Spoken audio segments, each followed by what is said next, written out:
It started innocently enough, or so I thought.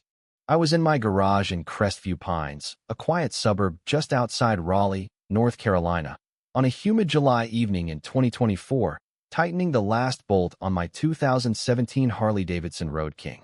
The engine was still warm, the chrome gleaming under the fluorescent light.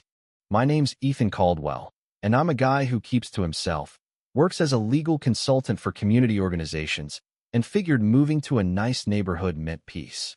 Man, was I wrong. The trouble began when Deborah Mitchell, the HOA president, strolled up my driveway like she owned it, her 27-year-old son, Tyler, trailing behind like a loyal pit bull in a polo shirt.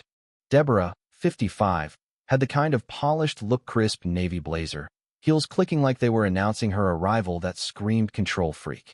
Tyler, all muscle and no spark in his eyes, sized up my Harley like it was a prize he'd already won. "Nice bike," he said, dragging a finger across the handlebars. "I'll give you 22 grand for it, cash." I nearly laughed. My bike was worth at least 32. I told him politely but firmly, not for sale. His jaw tightened, and I swear I saw something shift in his face, like I'd just crossed a line I didn't know existed. "Everything's got a price, man," he said, voice low, almost threatening. "You just haven't found yours yet." Deborah stayed quiet, her smile sharp as a knife, watching the exchange like a hawk.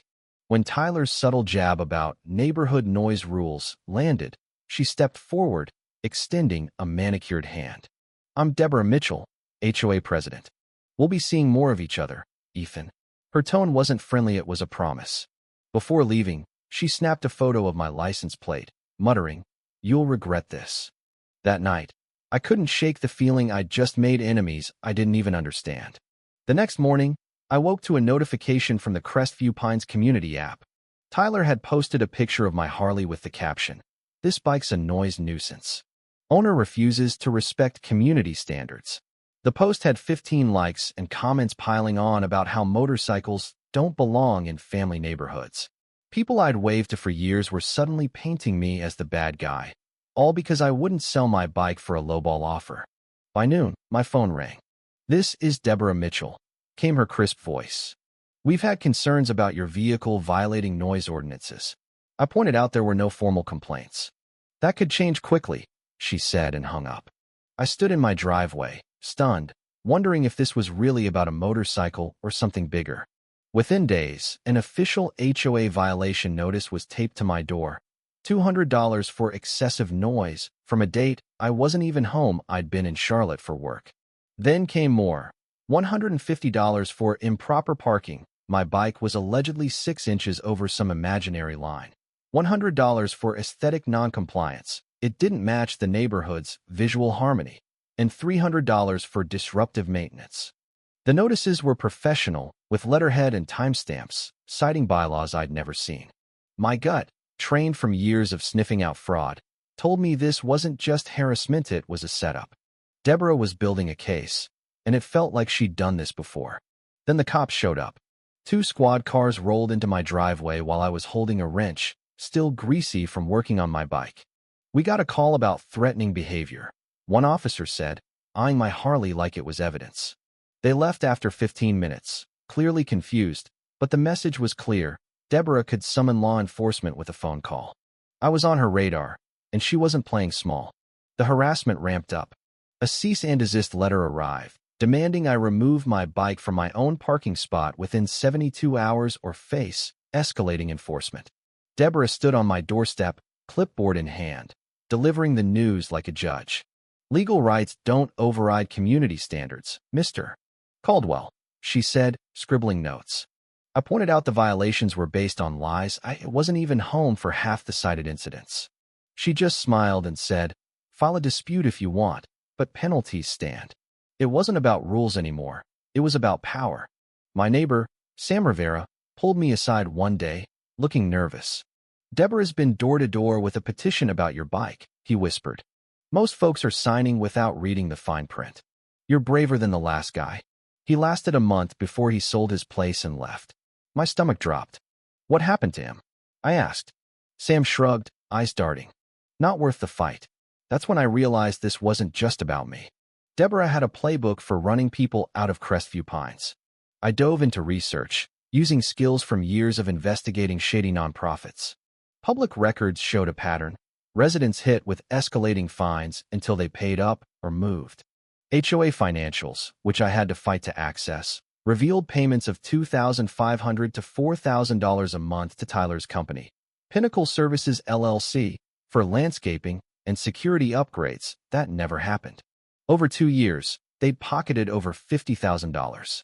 Then I found the real bombshell. Meeting minutes with my signature, claiming I'd voted for policies I'd never heard of, even a land swap giving the HOA part of my driveway. My signature, forged, dated 3 weeks ago. Deborah wasn't just stealing money, she was stealing property. I needed hard evidence. I roped in my friend Nate, a journalist who loved exposing local corruption, to livestream an HOA board meeting under the guise of a community vlog. Deborah didn't expect anyone to show up. She ran the meeting alone, no quorum, no notice, approving fake expenses for Pinnacle Services and discussing resident removal for non-compliant folks like me. Some people don't fit our community's character, she said, flipping through a folder with my name on it.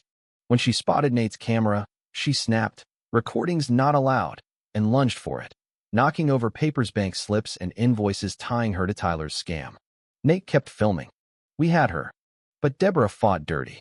A black SUV started parking across from my house, engine running, tinted windows hiding whoever was inside. One night, I found a laminated notice zip-tied to my Harley's seat, red ink screaming, "Final warning."